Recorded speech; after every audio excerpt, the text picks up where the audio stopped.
Live from the basement of Edwards Hall, it's Brockport Sports Talk with Michael Tamaro, Zach Harnischfaker, and your host, Jack McGilligan.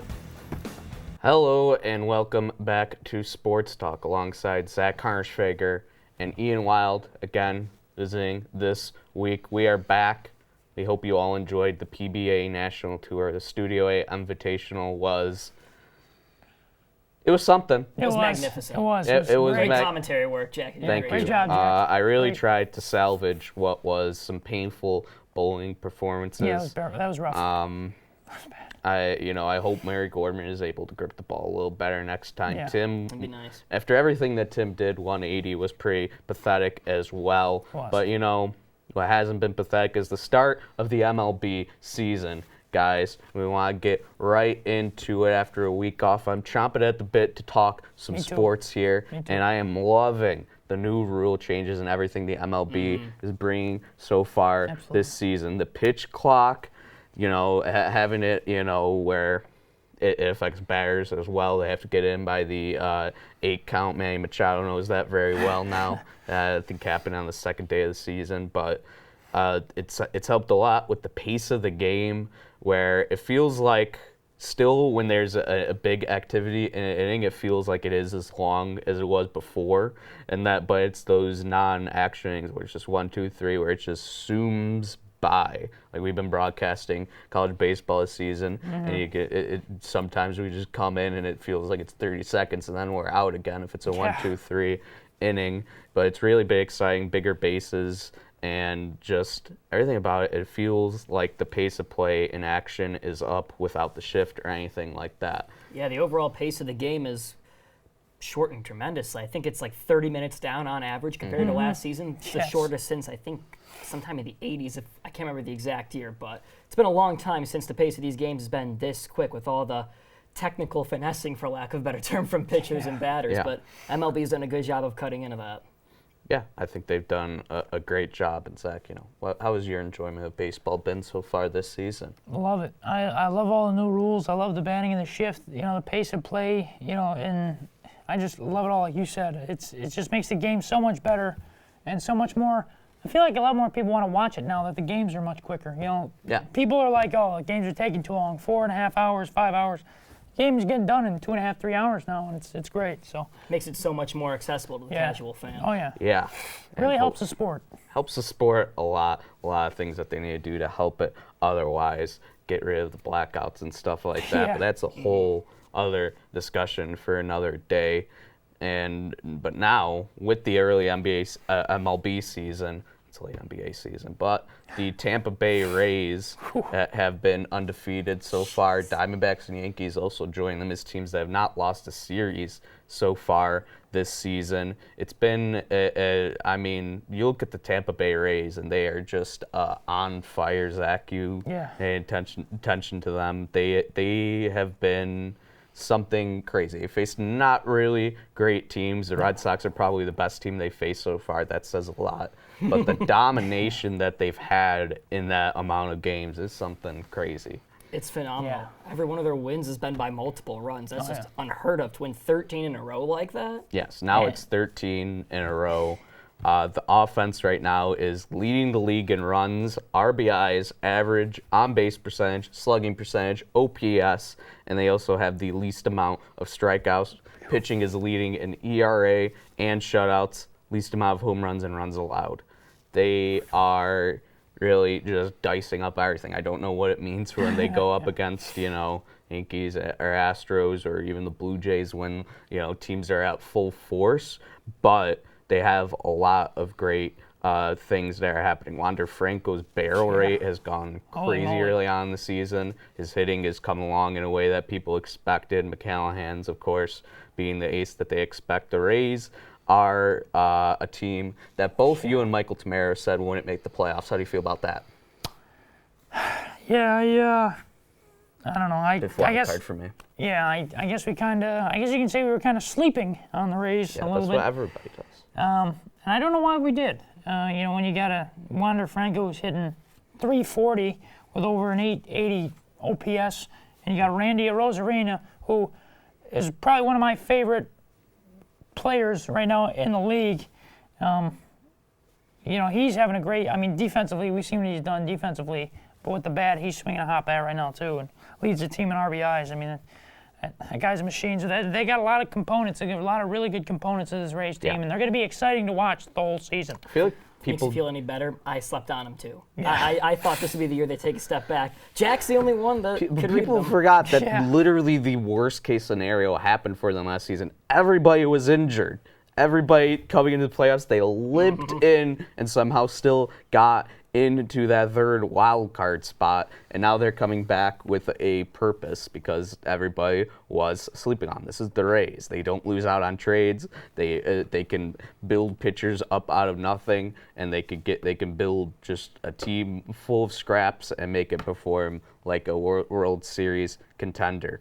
That's just what they do. And right now, Diamondbacks probably not going to sustain that hot start. Yankees have had some good help. Gleyber Torres has somehow been one of the best players in the MLB so far. I want every fan that wanted him to be traded over the offseason to eat their words. Leave.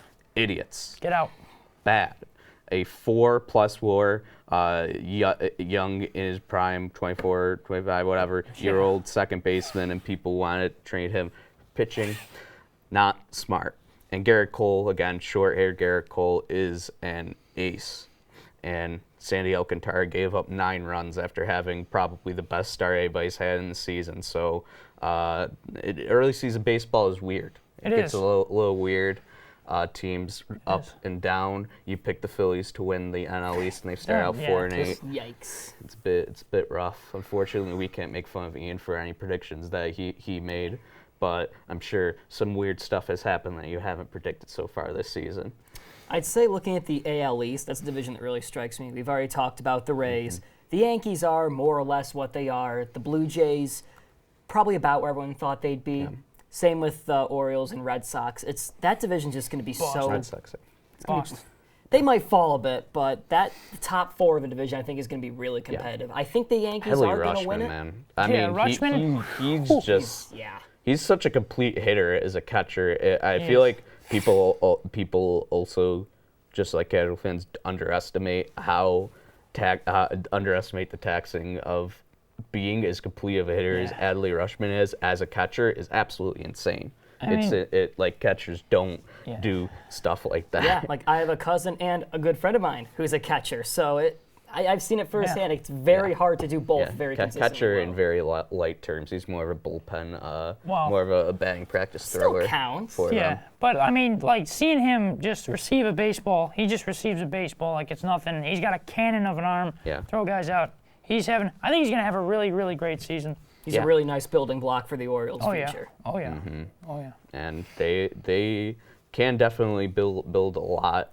But again, with the Rays, how they're going, I think it's probably going. I still stand by what I had drawn up with Yankees, Blue Jays, and Rays making it, and the Orioles probably on the outside looking in because Mariners not the best start, but I think they can turn around. They got a lot of talent.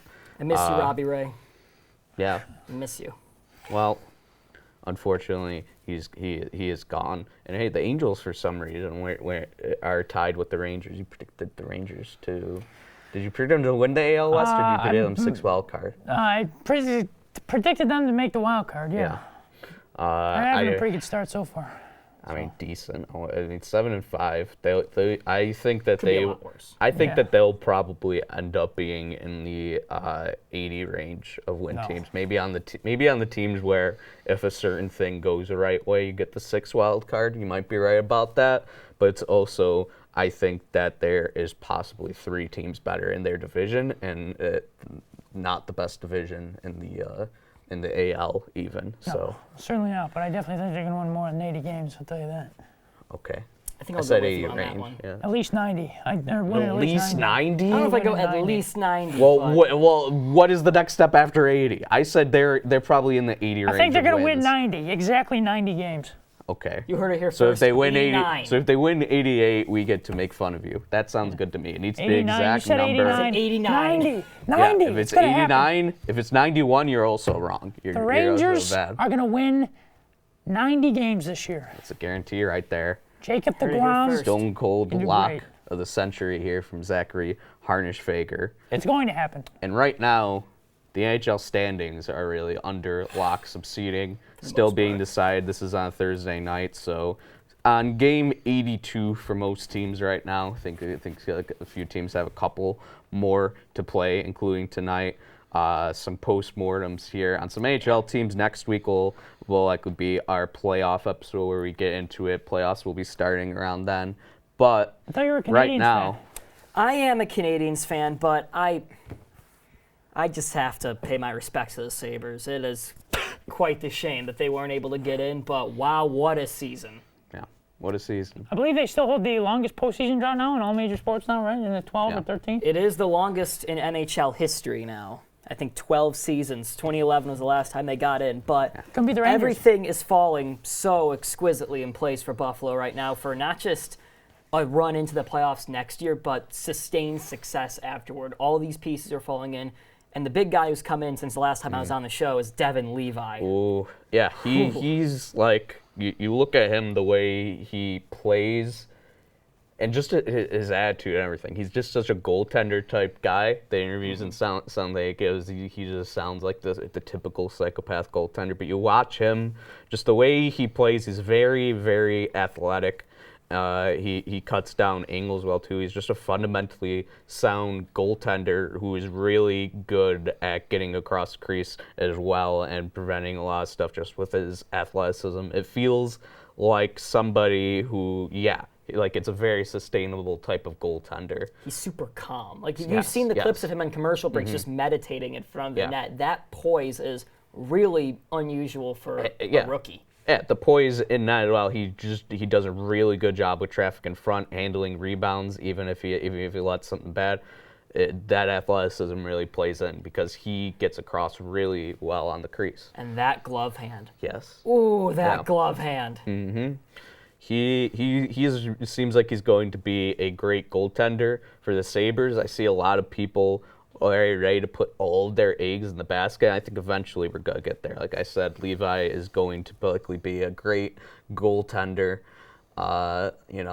and Zach over here can sorry. barely even be a D3 catcher. So I don't know Wow. why he has Wow. to be hating on Wow. this, but You know, Wow. what's your overall opinion? Just like Wow. as the biggest Sabres fan here, contrary to what this may So indicate. yeah, so like I said, there's a lot of things. Levi, I don't think putting all the eggs in in that basket right now. Or how you see how it works out like throughout the league, where sometimes the young goaltenders, sophomore season, or just as they get more tape, it's gonna be a bit more difficult for them to succeed in the league, which is why I think that UPL. Ukko-Pekka Luukkonen will probably be a more solid goaltender next year. I feel like that's a good bet that he can improve a good amount just He had a because pretty good season this he had a year. pretty good season, Ukko. but it's also just he gets used to the league. After the league is able to get used to him, the league is going to get used to Devin Levi a bit before he fully gets into it because he's played a handful of games. Yeah, Yeah, it's like you so, said, there's yeah. more today compared to the past. There's way more resources at the hands of teams to essentially spy on goaltenders. Just by Well, yeah. watching tape, you can But just- find yeah. little tiny weaknesses, figure out what they might not do seamlessly, and the best goal scorers can punish them for it. But it basically comes down to if they're able to get quality goaltender, even just close to league average, because they couldn't get it a lot throughout this season. They could just get close to league average goaltending and try and improve defensively on their core. They need to get more people other than Matthias Samuelsson that are able to be elite in their own end. Dahlin and Power, of course, great. Dahlin, I would say, is great in his own end. Power Magnificent. really is just going to get better with more and more time.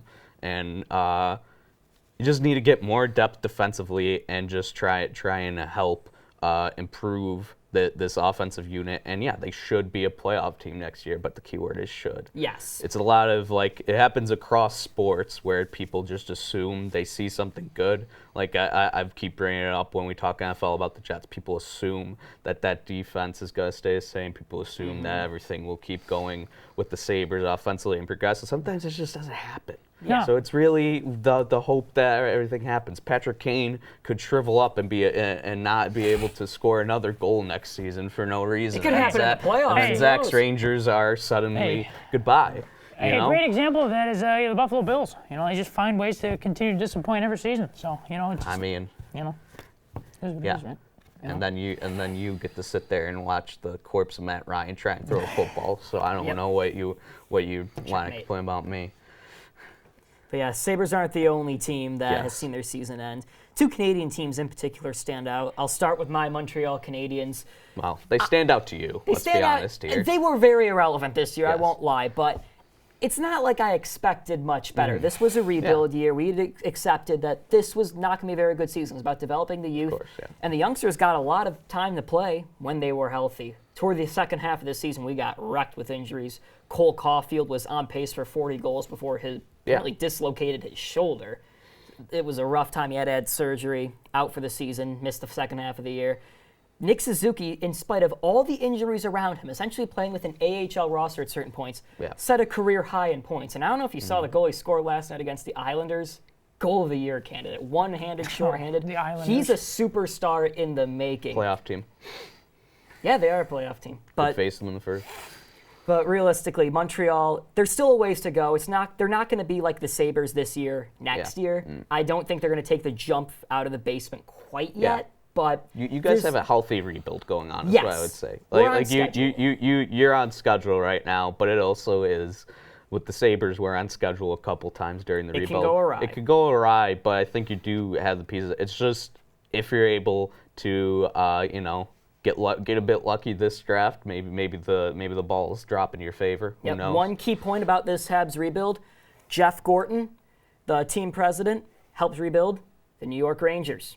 Yeah. And they did a pretty good job of turning it around pretty quick. But another team... Draft picks weren't exactly the Rangers' forte at some points, though. Not really. But the Ottawa Senators also strike out as a team, kind of in a similar spot to Buffalo, where this was the year they got out of the basement. They competed for a playoff spot, weren't quite able to make it, but they were really good down the stretch. Ottawa could be a team that would also be a threat next year to get in the postseason. For sure. They did a lot of good things, and it just didn't pan out at the beginning. If they just always start bad. Every year they start out horribly. It's really if it's just you don't start out absolutely horribly. If you even start out just as a mediocre team, you're probably in the playoffs right now. But unfortunately, the Senators didn't have that happen, and it leaves a better taste in the fans and everybody else's mouth. It's a better feeling for the season when you do, if you're gonna miss the playoffs out, to try and go out, as you're playing your best hockey, as opposed to just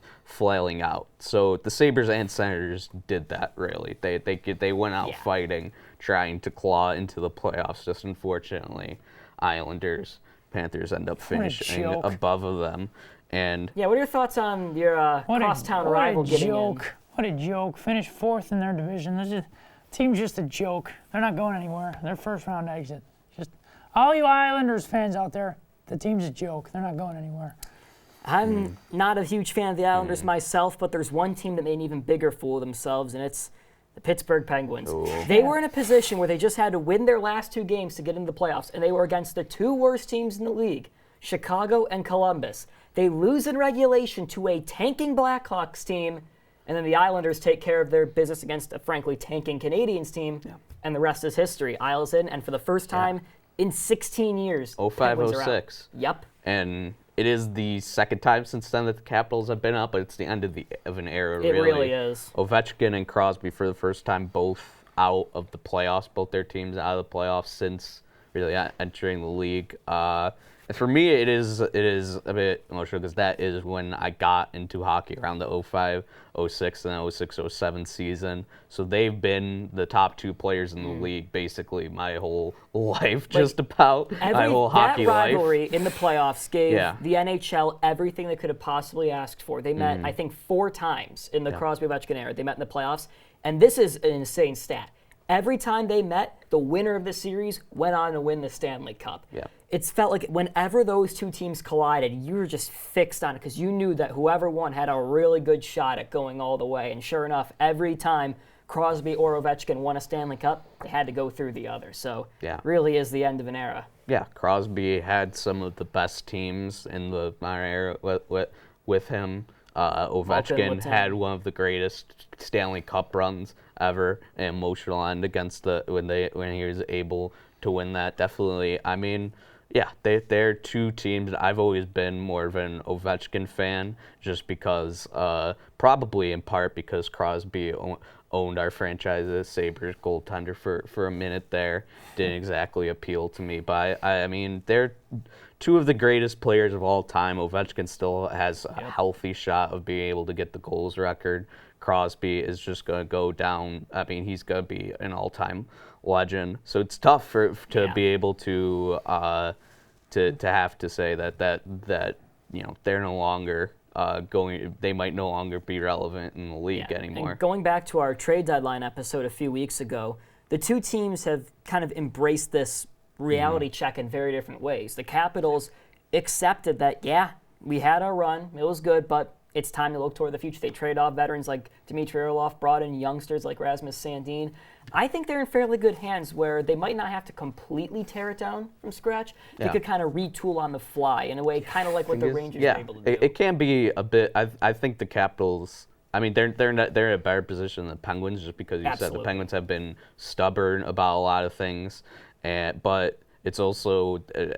They're going to be attached to Ovechkin goodbye tour for probably some years now, where he's going to be going after the goals. It's sort of like they want to at least stay competitive. But they're going to be retooling, but they're not going to like tank. You could get caught in the limbo like the Penguins are kind of right now, and might end up being worse as time goes on because of the moves that they made to try and stay relevant. Yeah, Penguins feel like the Red Wings. Frankly, they try to keep the window open for way too long, and the Red Wings are only just getting out of paying the price for that. And Zach, as a Ranger fan, seeing two division rivals kind of kick the bucket like that, how do you feel? Feel great. Go Rangers. That's all I got to say. They might be in for a tough first round, though, against either Carolina or Jersey. Yeah. We'll be ready. I want to see that. I want to see the Rangers will be ready. And Rangers back in a playoff series. Like I said earlier today, 2012 Eastern Conference Finals being one of the greatest modern playoff series. Henrik, it's over. It's great. Yeah. It's one of the best. Don't bring back those memories. And it would be great if the Rangers lost again. No, they're not gonna. I would be rooting for New Jersey. The only reason I would root for the Rangers is Tampa? Henrik Lundqvist, and you guys ruined any chance that he had at winning a Stanley Cup convincingly every time. He's the modern goaltending in this 21st century, and you kind of wasted every little bit. Are they about to waste another elite goalie? Well, only time will tell. Only time will tell. Yeah, Shesterkin. We'll see if he's. I mean, you got a better team this year. We've said it before. You know, you got Kane, which really isn't the biggest deal, but he's the name. You've got a team that's performing a lot better. It's if you got the hot hand, I guess. Can all these pieces come together at the right time? Which this season, they really haven't all been clicking at once at the same time. I think it's going to happen. Rangers are going to do it. You know what? It's Stanley Cup playoffs, and the beauty of it is just get in. Yeah. As a Montreal Canadiens fan, I can attest 2 years ago, we're the last team in, almost won the Cup. Just get in. Anything can happen. All 16 teams have a chance to win it. Yeah. Boston Bruins now maybe the most. I mean, if they if they win the Stanley Cup, probably the greatest team. However, when you look at it on paper, they've got the most wins, everything now, most points, most wins in a season. Keep waiting for the other shoe to drop, where some of the unsustainable parts, seemingly unsustainable, could fade away, and it hasn't. Question is, does it come into the playoffs? I don't think it would be in the first round against any of the wild card teams. I think they'll win against either Florida or the Islanders. It's just a question of if they do get past that first round, will they have enough in the tank to take on Tampa or Toronto? Yeah. Both those teams could give Boston a real fight. I mean, Tampa a thorn in their side for forever in the playoffs, and Toronto how sweet would it be if you're a Maple Leafs fan to be able to take down... Finally get past the first round and then avenge the Boston Demon. If that happens, I don't know if you're stopping Thing the is, Leafs. it would They're also a be the joke. scariest thing ever for a Maple Leafs fan to have to... You get into the second round, and then you go up against Mecha Godzilla Like, can Boston they ever Bruins. catch a break? Yeah, you go up against not only the 'cause they're- Boston 'cause they're Bruins, they terrible. had Boston Bruins somehow in like Super Saiyan mode, greatest Go up against all the time. best regular season team ever. Yeah, Joke. you go up against that. It's going to be a really interesting NHL playoffs. Should We'll be. also be talking more about the NBA playoffs next week as well. Play-ins going through right now, but we'll wait till next week to really dig into it. Unfortunately for Zach, his favorite player kind of choked out. Didn't even make the play-in. What a happened with the shame. Mavericks? What happened? I think they Does wanted anybody know to how to lose. play defense on that team? Does anybody? No. I think you could go out there and you got a little bit of Could. size too. You Could. can maybe I you played could basketball. play. 6 years I played. I mean, you could like play a three and just like stand there. Can't have anything nice with Mark Cuban. That inspires no confidence. What was that? That's how you play defense. The only That's- thing worse than that is going to be a it looks Stanley like Cup you're playoff swimming. bracket. Wow. Yeah, all right, you know what? I've had enough. Yeah, I've had enough. Yeah, too. me too, I'm Next done. week we'll have some more NHL, NBA playoff analysis. We'll see what happens for the end of the year here with Sports Talk. It's certainly been an exciting time, and we will see you next time. For Zach Harnishfager and Ian Wild, I am Jack McGilligan, signing off. Go Bills.